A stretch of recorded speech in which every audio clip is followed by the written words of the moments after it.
बहुत ही ध्यान से सुनो, स्ट्रक्चर ऑफ पॉलीन्यूक्लियोटाइड चेन से बहुत सारे क्वेश्चन आते हैं और इसमें अपने को ये याद करने की नौबत आ जाती है कि OH किस कार्बन पे जुड़ा हुआ है, फॉस्फेट किस कार्बन पे जुड़ा हुआ है और फॉस्फोडाइएस्टर बॉन्ड किस किस के बीच में बनती है। तो याद करना नहीं पड़ेगा, बताती हूँ।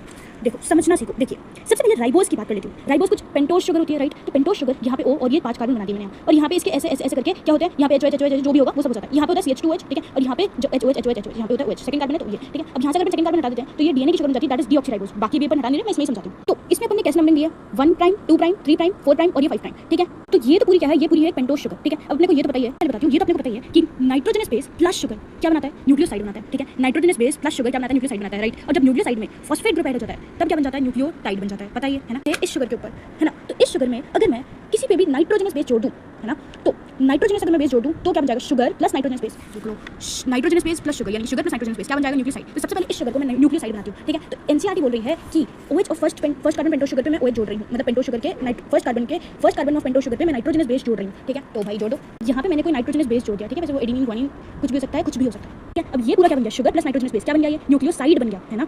अब अगर अपने को इसमें अगर इसमें फॉस्फेट ग्रुप जोड़ दे, मतलब इस पूरे न्यूक्लियोसाइड में मैंने तुमको बताया था कि न्यूक्लियोसाइड प्लस फॉस्फेट ग्रुप अगर जुड़ जाए तो न्यूक्लियो क्या बनता है, न्यूक्लियोटाइड बनता है ना, न्यूक्लियोटाइड बनता है, ठीक है। अब यहाँ पे किस कार्बन पे जोड़ेंगे अपन फॉस्फेट ग्रुप को, जोड़ेंगे अपन 5th कार्बन पे, क्योंकि क्या कौन सी बॉन्ड बनती है, यहाँ पे फॉस्फोएस्टर बॉन्ड बनती है, राइट। तो यहाँ पे क्या होगा, CH2OH होगा, है ना, और यहाँ का O- जो है वो फॉस्फेट ग्रुप से जुड़ जाएगा, जुड़ गया, ठीक है। अब ये कौन सी बॉन्ड बनी, 5 प्राइम वाली कौन सी बॉन्ड बनी, 5 प्राइम वाली बनी फॉस्फोएस्टर बॉन्ड। एस्टर बॉन्ड है ये, ध्यान से अगर आपने पढ़ा हुआ OCOO, ये डबल बॉन्ड O ये सब आ रहा है, तो ठीक है एस्टर बॉन्ड है, ठीक है।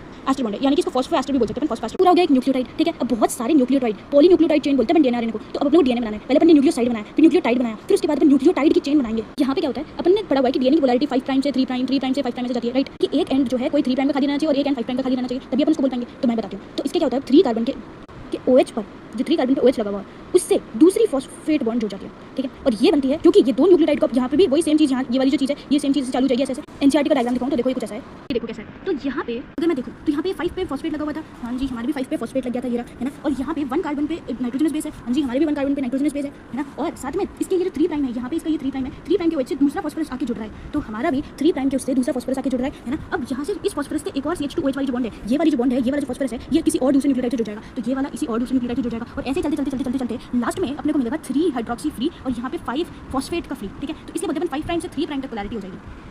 तो ये था अपना पूरा इसका स्ट्रक्चर जो कि बहुत ही इंपॉर्टेंट था। पूरा समराइज करवा देती हूं एक बार। बस ध्यान रखने की ये बात है कि 5 कार्बन पे फॉस्फोएस्टर लिंकेज बनती है, 3 कार्बन पे फॉस्फोडाइएस्टर लिंकेज बनती है। कौन सी 3 प्राइम से 5 प्राइम वाली, क्योंकि 3 प्राइम पेंटोज शुगर का है, 5 प्राइम किसका है, फॉस्फेट। ऐसे कोई फॉस्फेट होगा जिससे जो बाद में ये जुड़ रहा होगा, है ना। 3 prime to 5 prime phosphodiester bond बनती है और 5 प्राइम वाली फॉस्फोएस्टर बॉन्ड बनती है और 1 प्राइम पे कोई नाइट्रोजनस बेस लगा हुआ होता है। यहाँ पे मैं बॉन्ड्स का बताऊं तुम्हें, तो यहाँ पे ऐसे ऐसे करके ये बनती है, हाइड्रोजन बॉन्ड से जुड़ते हैं 2 नाइट्रोजनस बेसेस, एक पूरा न्यूक्लियोटाइड और ये एक पूरा न्यूक्लियोटाइड। किस बॉन्ड से जुड़ते हैं, फॉस्फोडाइएस्टर बॉन्ड से शुगर, और नाइट्रोजनस बेस किस बॉन्ड से जुड़ते हैं, ग्लाइकोसाइडिक बॉन्ड से, ठीक है। ये था पूरा अपना structure of polynucleotide chain. I hope तुम्हें समझ आया और ये बहुत इंपॉर्टेंट था।